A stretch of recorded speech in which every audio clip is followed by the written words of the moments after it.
Dricus, first of all, I'd love to get a comment on the T-shirt you chose to wear today. Well, yeah, I mean, with there was after obviously Trump being re-elected, which is absolutely incredible. I think he's an amazing, amazing president, and I've had the privilege of meeting him.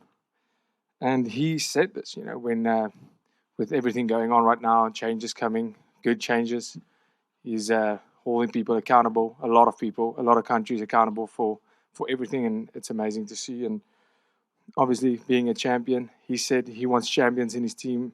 So that's why, and he said it on X. Big shout out to fellow South African Elon Musk for also doing the right thing. And like you said, Trump prefers champions.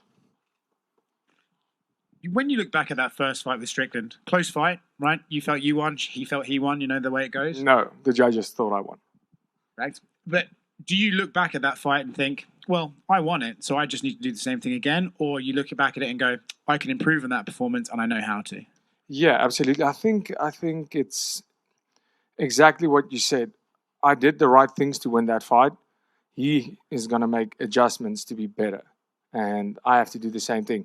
It's not that I have to do anything different. I just have to do whatever I've been doing better. I've had a year now to improve upon that performance, cleaner, to be fitter, stronger. And in terms of strength, that's not a problem. Just being cleaner, picking the shots better, being more patient. This is not my first UFC title fight anymore. And I know I can push that pace for 5 rounds. So that changes my dynamic, but I'm not going into this fight thinking it's the same fight as the first one. He's going to make the adjustments. He knows what it's like in there with me, just like I know what he's doing and how, his team is incredible. He has an incredibly good coach. Coach Eric is very well respected, and I have the world's respect for him, and I know he's a master at the game plan and figuring it out, but so is my coaches and my team. So, yeah, very similar in fight, because we both now know, and how much could have really changed. It's just about being cleaner and better at everything. He has this reputation as an awkward sort of striker, with his shoulder rolls and his teeps. Do you think, in a way, fighting him twice gives you a bit of an advantage almost, because you've sort of had those 5 rounds with him to sort of get used to that style? Yeah, I think it can, but it can also, bite you in the ass. If you think you're fighting a certain style and you're fighting a certain guy and all of a sudden he comes out completely different, that can throw you off too. That's what I said. To think of this second fight the same as the first fight would be the same level as underestimating Sean Strickland, which I'm not doing. I'm expecting the best fighter in the world to show up, just like I've expected the best fighter in the world to show up every single time. Like we saw with Adesanya, when he showed up, I knew I was there to fight the best Adesanya, and everybody said it. He said it. Everybody said he looked incredible. And I went out there to beat the best Adesanya, just like I'm out there to beat the best Strickland that we've ever seen. And his fight style doesn't have any effect on how I fight. I'm going out there to do what I do and do it as the world champion, the best in the world. And he's going to be the best Strickland in the world. And we're going to see whose best is the best. Speaking about what you do, I feel like every time you fight, there's a commentary on your style. Izzy and Rob recently called it ugly. Dana White says you fight like a white man dances. Do you think your fighting style is ugly? It's effective. That's what I think. And then one last one from me. Did the movie Never Back Down inspire you to take up MMA? Yes, that is 100% true. Which character do you relate to most in that movie? The one that gets the hot girl in the end. I feel like you're kind of the villain, brother. You're like, I'll take that too. He had the hot girl before that. Dricus in the front right here. When Islam was preparing for his rematch against Arman, he said it was all business between them, but he kind of viewed that as it annoyed him when people said the first fight was close and tough, when he thought he clearly won, and he wanted to use that rematch as a way to erase all questions. Are you viewing this the same way with Sean on Sunday morning? Yes and no. Yes, because, in my career, I only have 2 decisions.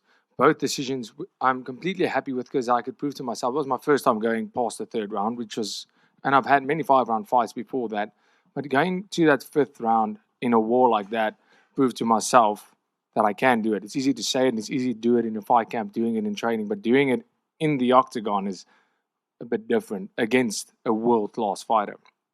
So I can tick that off the box. Now I want to go in there. For me, that fight, the split decision was the biggest shock to me. I don't think it was a split decision. It was the biggest shock of that whole thing. But it was a great fight. It was a war. You know, if you play the odds like Strickland in having 8 split decisions in your career, you know, a split decision is what you call a coin flip. If you flip that coin 8 times, you're bound to get unlucky a couple of times. You know, he got lucky with the split decision, otherwise we wouldn't be here now. I am very happy that they made this fight. I was asking for this fight up until the Hamzat thing happened, then I would have preferred that fight, but I'm really happy this fight's happening because now I can go and say, we're going to settle this. We're going to put this to bed because, you know, all the Strickland fans that believe he won that fight, I can just go out and you know, put this behind me. Not that it was ever in front of me as I have to get that. You know, maybe I did. No, I didn't get lucky. I wasn't gifted a belt. I fought for 5 rounds forward. 23 minutes forward in a 25-minute fight warrants a win. That's the guy who's trying to fight, not the guy who's trying to point. So for me right now, I think Strickland is the best middleweight in the world right now, behind myself. And he deserves to be here. I know he's an incredible, incredible fighter. He's so good defensively. He's tough. He's hard to hit. And when you hit him, it doesn't have that effect as, you know, on normal guys. This man is an apex predator. So this is the toughest fight of my life coming up. And I'm ready for that because I'm an apex predator and he's in my area right now. We're going to go to that dark place from the word get-go and we'll see who comes out. And I can't wait for that because even if this goes to a decision again, it will be an all-out war and there will be no doubt that I'm the best in the world. It's kind of going off of what you said in that, you know, Sean, it's difficult to fight and everything. You know, a lot of people were confused by Paulo Costa's approach to that fight against Sean Strickland. They were surprised at how he wasn't the usual Paulo Costa trying to blitz forward. Do you think that was just more fans are overlooking, like Sean made him do that? Like that was Sean's approach and he's the reason Paulo was kind of out of sorts? Yeah, absolutely, because you could see that. I mean, Sean, he's a bully fighter. I said it before, he's a bully fighter and, he's been a bully on the mic, but the bully fighter is not a bad thing. What he does is he walks forward and he imposes his game on his opponents. And because the shots aren't that powerful, because it seems unassuming, you just wait and you take a teep and you take a jab and you take a jab and you take a teep and you go backwards and you're waiting for then you miss and you miss. And you're going backwards looking for your opening. Before you know it, you've been going backwards for 2 rounds and you're behind on points. Now you have to make it happen. And he kind of forces you. And then the momentum is so far for him that he has it. And that when he fights that way, you're not pushing a pace if you're going backwards. So he's fighting at his pace. He can jab, he can kick, he can jab, he can throw the whole day. He can throw quantity because it's not that hard. That is why he has been so successful in everything he does. That's why he could beat Adesanya the way he did. And that's why he beat Paulo Costa the way he did. Because guys realized too late in the fight, listen, this guy is ahead on points right now. And then they have to do something desperate and then it's too late. So yeah, that is definitely not, the guy is not fighting good. It's all credit to Strickland for doing what he does and imposing his game plan. Then in Perth, I remember after you beat Israel, you walked by Media Row and you looked at all of us and you said, everyone that picked against me, haha, you look like dumbasses now. That is factual. I'm just curious, like, do you pay attention to that? Like the people that do pick against you or have criticisms of you, or is it just like out of sight, out of mind? No, I don't pay attention to that. I just don't miss anything. I see it.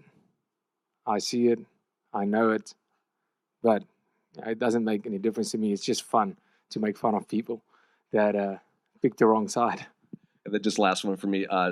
Obviously, you strike me as someone that, you don't need validation or anything like that from other people. But I'm curious if you heard Kamaru Usman's recent comments where he said it's no longer the 3 kings, it's the 4 horsemen, because he includes you as the African champions of the UFC. What do you make of those comments? Are you happy to hear that? Does it matter? Does something like that matter to you, that a guy that was very pro-Israel, Israel Adesanya, and saying, it was you versus the three kings, and now he's including you in that group of champions. Yeah, absolutely. It's a massive honor and privilege to be a part of that group. And if you look at guys like Amaro, Francis, and Israel, absolute greats in the sport, and now Dricus to Plessis era, and being part of that group is a massive honor. A massive honor because it's a small portion of very special people, a small percentage of champions. Fighting in the UFC makes you one in millions. Being a champion makes you even more. And being part of that group is something that doesn't mean anything to anybody else, but to me, as an African-born fighter, African-raised, African-residing champion, just like for them, it means the absolute world to be a part of that group. Because just a quick one, I saw Sean was talking about headbutt in the first fight and how it impacted the fight. What was your reaction when you saw him sort of saying that was one of the key things that sort of turned things around? Well, my reaction was it only felt like a headbutt. My right hand is really, really hard. But it wasn't a headbutt. It wasn't a headbutt. There's evidence all over. You can see the video footage. Everything is there where the eye is already bleeding before where he shows the headbutt. It was a right hand. I remember it in the fight, seeing it. I remember in the fight I was throwing the right hand and I could see the blood coming from his eye the first time. And I caught him on that exact same eye many times. You can watch that fight back. How many times I caught him on that exact eye. And the blood started pouring. Late in the fight, don't you wrestle with your head? The head was there. I saw what he showed, but he was already bleeding then. And that was definitely no headbutt. There was rubbing. Our heads were rubbing against each other as you would when you wrestle. That's why we have cauliflower ears. Both of you guys have a lot of respect for each other after the first fight. But you did mention it, he can be a bully in the octagon. He can sometimes be a bully on the mic. What are you expecting from this press conference tomorrow, now that you guys have shared the ring together for 5 rounds? Do you imagine it might actually be more respectful than what people might be thinking? I think there's so much mutual respect between me and Strickland, well, at least from my side. I have all the respect in the world for the man. He's an absolute warrior. He's an incredible, incredible fighter. I think he's proven that. In the beginning, when he beat Israel Adesanya, he got his title shot by fluke. He was the number 7 ranked guy. There was nobody else. He stepped up. He was never supposed to be there. And he proved that he belonged there. And after I fought him, I went, wow, he's a lot better than I thought. He is as good as, the papers say. He's deserving of this title shot. I can't believe he hasn't had it earlier. He is an incredibly good fighter. And I just know I'm better. So the respect is there. And especially after sharing such a war with somebody, the respect is there, especially from my side. I know what it takes to get in there and to go what I went through and what he went through.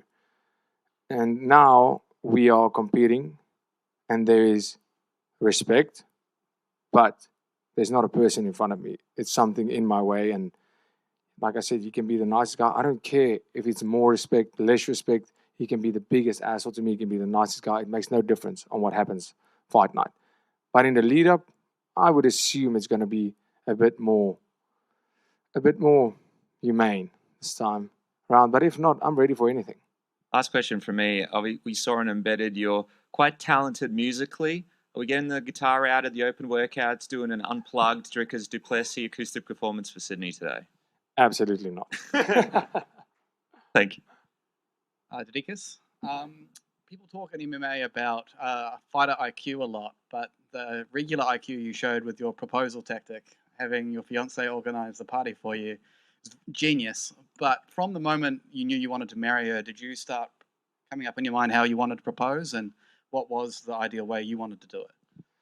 Well, it's not about me that moment. It's about the fiance, I would assume. I think that is how it should be. And she never said how she wants it. I just knew she would like her family there. I knew I would like my family there. And some of our close friends, ever since like it can't just be her family. And I knew that was something she would want. And when I started thinking about it, her family was away, my family was away because it was the holidays when I wanted to do it. And I said, wait, on my birthday, she wouldn't expect anything. And she's going to arrange everything. And wouldn't it be weird to have all our family, the whole family, my family and her family there, also having our friends there? It's not going to be weird. And photographer, everything ready. It's not going to be suspect at all. And if she doesn't like anything, she arranged it. It's not on me. And the plan worked out great. It was great. I was more nervous for that. And I thought, whatever, I'm just going to do it. I didn't think about it. Thought on the night, just going to go with it. I'm going to say this and this. Didn't say anything. I was mumbling some random shit. I don't know what I was saying. And then the ring box got stuck in my pocket. I should have taken it out thinking about it because I have big hands and my hand got stuck in the pocket. Well, she said yes at the end. Well, when I was so nervous when we got up and I put the ring on, I asked her, did you say yes? I didn't even see if she said yes. But I'm glad she said yes. And I guess the bonus is it's a date that's easy to remember now as well. Easy money. Easy. Congratulations. Thank you so much. Dricus back here. In Sydney in Perth before your fight with Israel, I asked you about. I felt a lack of respect you got as a champion, and you said you don't fight to appease people on the internet. And while I know that hasn't changed, do you feel you get more respect coming off your last victory? I always feel the respect. I don't even pay attention to the disrespect. I don't. I can tell you this. I read it. I laugh. Sometimes I have an off hour and I go on X and reply some random people. I don't even know if they are somebody, and just read it. Go, oh, great. I can dish out some banter. Other fighters, if I have time, if I have an extra hour sitting on the couch, and I go, cool, let's banter, and then I'm not paying attention again for like a week or two, and when I have an off hour, I'll go on and have that. That's how I approach any disrespect. I mean, it's the disrespect. I don't even. It's like water off a duck's back. For me, the respect is the respect I see, the appreciation I see, and the love and support I see, and that's my fuel. I don't get the disrespect doesn't fuel me more or less. I don't care. The respect and the love I get from people, and the people that believe in me and want me to succeed, that motivates me to go out there and prove them right. Apologies for stepping on your answer there. You started this press conference by saying this is not your first title fight. It's something that's now beginning to be more familiar to you. What are the biggest changes that you've felt when you look at the man who challenged for the title to the champion who sits in front of us today? How are you different? The biggest difference for me in mentality is when I show up to that gym every day, I need to be the example of a world champion. There's guys looking up to me every single day, guys chasing the same dream as I had when I was in that same spot. I'm training on the same mats with the same people, same coaches, in the same building. Yeah, I rock up in a nicer car, for sure. But I am motivating every single person there because I was once the same as that just a couple of years ago. I was a year and a half ago. I was the same guy chasing the dream they are chasing. And I need to be the example that this is what it takes. You can have this, no matter where you're from, no matter how hard it seems, how far it seems. One opportunity, and you got it. And I need to get in there every day and prove out of the octagon and out of the gym and inside the gym what it takes to be a world champion. That's the biggest change, is the responsibility that came with being a champion and inspiring, because right now I'm at the top of this sport. So everybody looking at me in that gym, my training partners, to show them, you can also have this, but you better know this is what it's going to take. Be there first. Train the hardest during the session and do everything. It's the small things that add up. At the top, everybody is so good. Anything can happen at any time. But how much time do you spend on your warm-up, your cool-down, your nutrition? When are you there? When you can't train, when you're taking Are you still there? It's such small things. How much time do you spend on recovery? All those things adds up to what makes a world champion. How do you approach media? How do you approach your public image? And also showing them that you can still be a human. You can still be the normal person you have to be. You can't just go, okay, I'm world champion right now. Now I have to behave in a certain way and be all. No, I'm a human. I make mistakes and I just live my life. There's just more people filming it right now. And yeah, mistakes I'll make. That's part of life. I'm never going to be sorry for that. I will say sorry for the mistake, but don't tell me you don't make those mistakes, or everybody makes mistakes. It's part of it. So live your life and remember, the most important things were there before you became world champion. The most important things in my life, my team, my family, my friends, my circle, that were there before all of this. That is what's important. Never think the fans, the spotlight, or any of that is more important.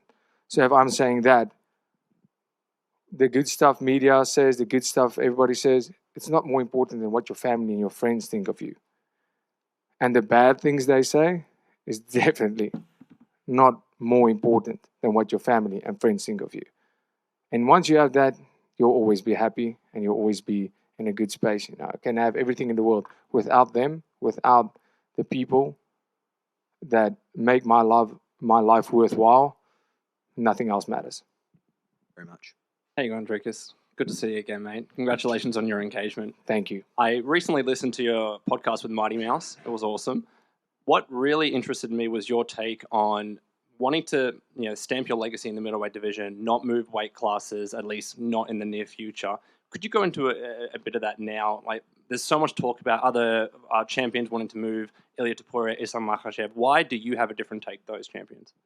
Yeah, I think, when the time is right, the time is right. I think if there's nothing left, the move is there. I 100% agree with that. If Robert Whittaker would have beaten Hamzat, would have changed my opinion. If, not that I said I wouldn't have taken that fight, but then we have a case. If you start doing a rematch now and then another rematch, that's when it becomes dodgy in terms of, do I still need to be in this weight division? But if you look at the middleweights now, I said at least 3 times defending my title before going up. This is my second one. But look what happened with Imavov just now. How the middleweight picture changed in the last year.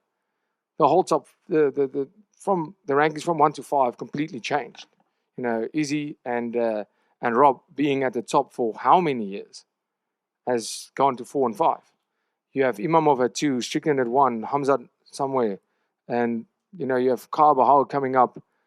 You have these guys coming through the ranks, a complete new era of fighters, and I'm part of that era. And it's amazing for me to lead that era and in the middleweight division. And before I want to move up, I want it to be clear that I am the greatest middleweight on this planet.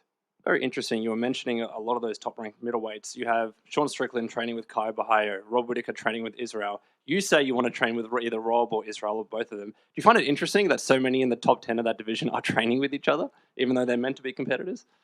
Yeah, I guess I'm not training with anybody in the top 10.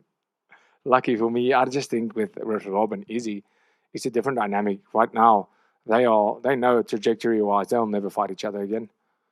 And yeah, Rob can, at his age, can make another run for it. I think he has another run left in him, 100%. And for Izzy, I don't think there's another title run. With all due respect, I think his legacy is cemented and will always be there. And whatever he feels like doing, he can do. I put him in the same category as Anderson Silva at this stage of lose as many fights as you want. You'll always have your legacy. Anderson Silva, when his reign ended, I don't care how many times he lost, he was still my GOAT. He was still the greatest middleweight of all time. And I feel Izzy is in that area where whatever he decides to do, take super fights here, there. If you want to, if you still have the passion for it. If you lost the passion, you have the money, you have everything, don't do it anymore. You don't have to take any more trauma. You don't have to put yourself through that. But if you want to do it, go for it. Nothing he can do can tarnish that legacy that he's already built. So that's a different scenario. I think Kyle and especially at Extreme Couture, there's a lot of guys coming in and out because it's in Vegas. A lot of guys joining the PI. I guess that's a mutual agreement they have. Okay, cool. We train together now, but if the fight comes, we're doing it, and I can respect that. And one last one from me. After UFC, you've become a world champion, of course. Is your intention to become a champion in oval racing as well? Absolutely. Absolutely. Thank you, brother. Appreciate it. Thanks. Just one quick here, Dricus. Last time in Perth, you had quite a good support base with the Springboks playing the night before. I'm just wondering what you're expecting this time in Sydney. Well, maybe also support. I mean, everybody was angry because the Springboks giving the Wallabies such a hiding. So I guess that's why they were booing me so much. But so this time that's not happening. So I guess maybe I'll get some more love. Now, all jokes.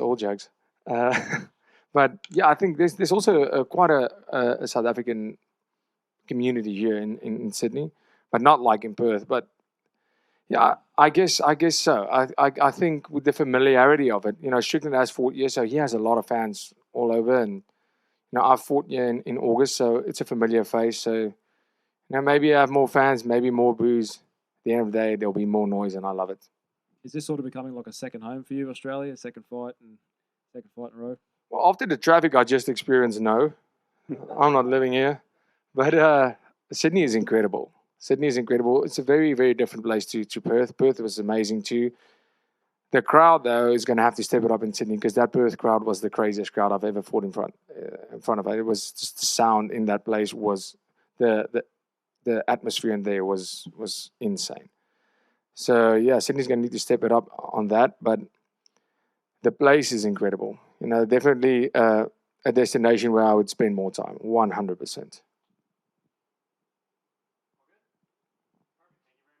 If you don't mind, Dricus, can I just get one in right at the end here, mate? Mate, is there something about Australia that you've found since you've been here that is completely unique to Australia that you just never would have seen back home or anywhere else? Okay, I can't say that. My mom would beat me if I said that. Yeah, like mullets and mustaches has really made a comeback here. And I love it. I think it looks amazing. It's going to take me a while to grow a mullet. I did the mustache last time. So, yeah, that is very unique in Australia. Like, everybody has it. It's great. I like it. And, geez, the traffic laws are insane. It's the slowest driving I've ever seen in my life.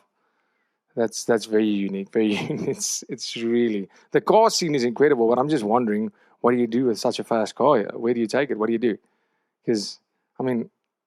I'll just get the slowest car I can. Otherwise, I'll just have speed fines all the time. So that was very unique. And I have to say this, in terms of the culinary experience, it's the food that's the closest to South Africa, especially like Sydney and Cape Town is basically one in the same place. It's Cape Town is incredible, and Sydney, it's also waterfront. The food scene in Australia, the food here, the quality of food, quality of meat, especially steaks and your red meat, it's very similar to South Africa. My good friend Jackson, he actually told me that. And when he came to South Africa, I said South Africa has the best food. He went to South Africa and he said, okay, I see what you mean, but Australia also has a great food scene. And when I came to Australia, I have to agree. Like, Australia is the one place on earth that competes with South Africa when it comes to good food. Thanks, mate. And that's it. Thank you, guys.